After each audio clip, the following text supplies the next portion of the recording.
How many times have you pulled the handle, held your breath, and still ended up with a toilet that just won't flush properly?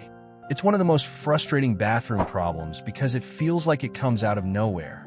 One day it flushes fine, the next it's weak, incomplete, or doesn't flush at all. The good news is, it usually comes down to one of these 3 simple fixes. 3. The chain is too long or tangled. Take off the tank lid and look at the small chain connecting the flush handle to the flapper. If it's too long, it can bunch up or get caught, stopping the flapper from lifting fully when you flush. If it's too short, it might not let the flapper open at all. Adjust the slack so there's just a little bit of give, and your flush should get its full power back. 2. The flapper isn't lifting all the way. Sometimes the flapper itself is the problem. If it's old, warped, or not connected properly, it won't rise high enough to release a full flush of water.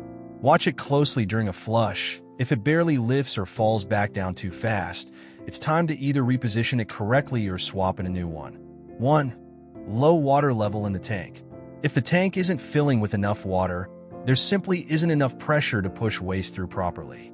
Check the water line marked inside the tank, and if it's lower than it should be, adjust the fill valve or float so the tank fills higher. This alone can completely restore a weak flush. Try checking these 3 spots first, and there's a good chance your toilet will be back to flushing like new in just a few minutes. If this helped you out, don't forget to subscribe for more quick home fixes.